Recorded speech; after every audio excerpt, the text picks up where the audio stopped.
Hello comic fans, here's Earl Grey and here's Batman Year One by David Mazzucchelli, the Absolute Edition. And hey, it's a beauty, as expected. Just look at this back cover here.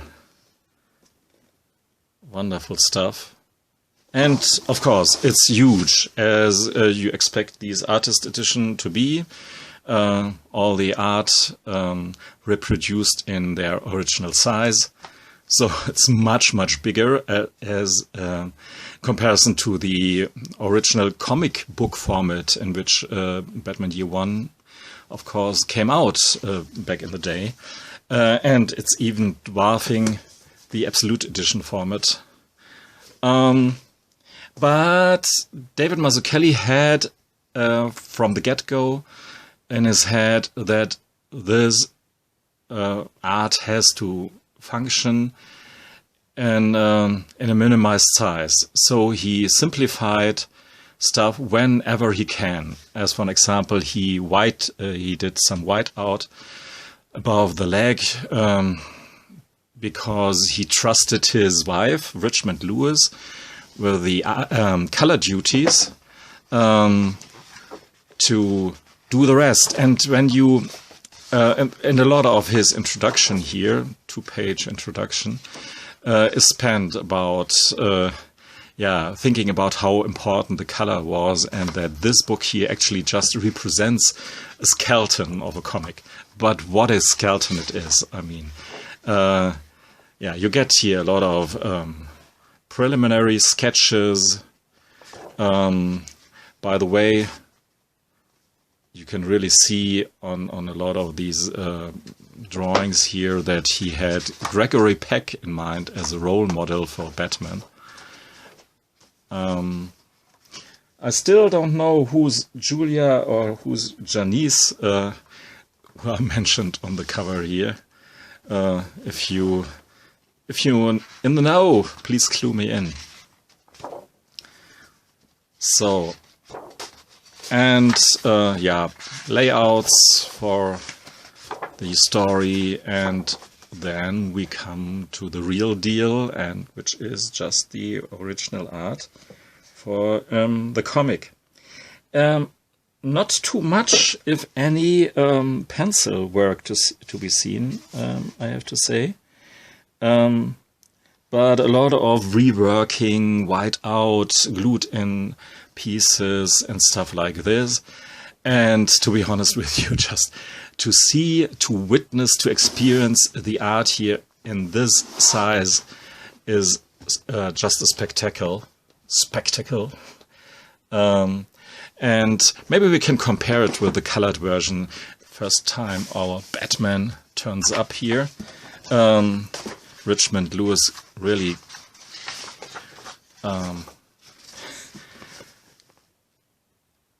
does an amazing color job, and you can see here that she switches between the color palettes and the intensity of the colors, and so you understand what Mazzucchelli meant when he wrote in his introduction that this is just some kind of skeleton of a book here.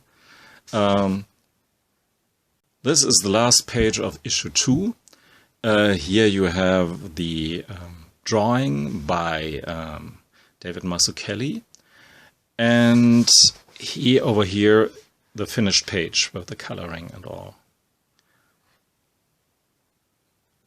And you can see that he had clearly all these effects in mind.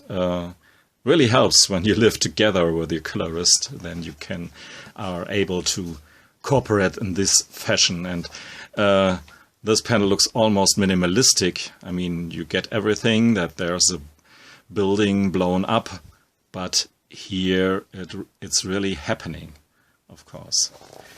Back to this page here, I found this one here really fascinating, because you can see how the light effects are created over there, just with some whiteout or chalks, wax. Chalks. So this is even a word. I hope you know what I mean. But it's painted, drawn on top of the final inked version.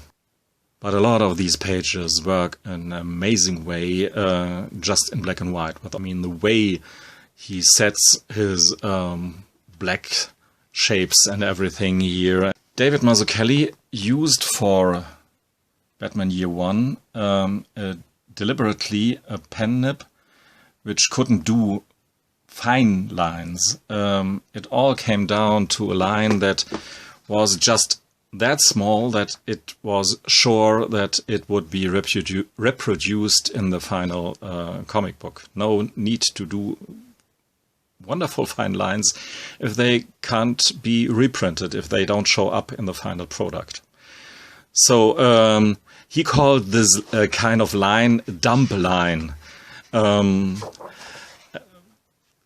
Just his way of naming this line that shouldn't be elegant or too dynamic, but descriptive. The line should do its work. And man, does do these lines work by Mazzucchelli here. When Batman crawls out of the car wreckage there. This book here really is a delight, but that's not a surprise. Not for you, not for me. It's just the great book that you can expect when they do an artist edition of one of the greatest Batman stories ever, drawn and printed. And this is such great art, so expressive. And the most wonderful thing is that they reprinted this panel here in the inner cover of the book here in this size.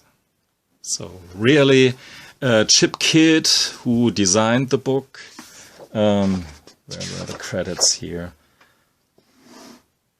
Scott Dunbier was the editor, and Chip Kidd, the star designer. In case I haven't told you before, the whole 4-issue miniseries is reprinted here. Plus the layouts that I've shown you, and here there are some additional pages as well.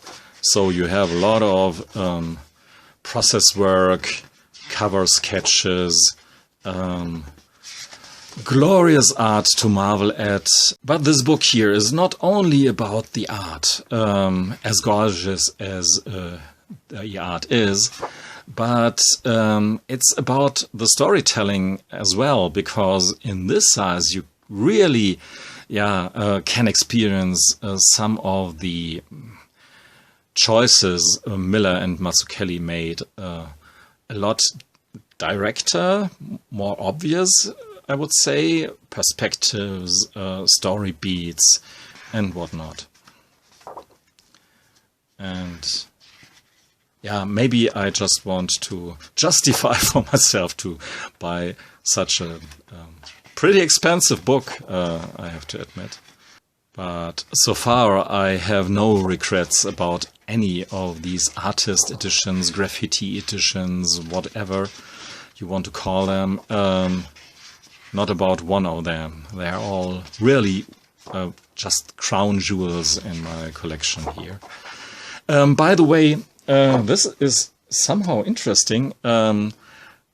Even though this is a Batman artist edition, it's not called graffiti edition. So, but it's DC and IDW cooperating this time here, like they did with the Bernie Wrightson artist edition that I own as well. I don't know if this is of some interest or importance. I just want to mention it. So here we have this bit of art, additional art stuff. I want to go to the cover section here. Here. I always been a big fan of this motive, and for the trade collection. And here we have again, and this is not bad either. more of this translucent acetate thing here going on. And then we're already somehow... I mean, I have skipped a lot of the pages, but here we are at the end. I mean,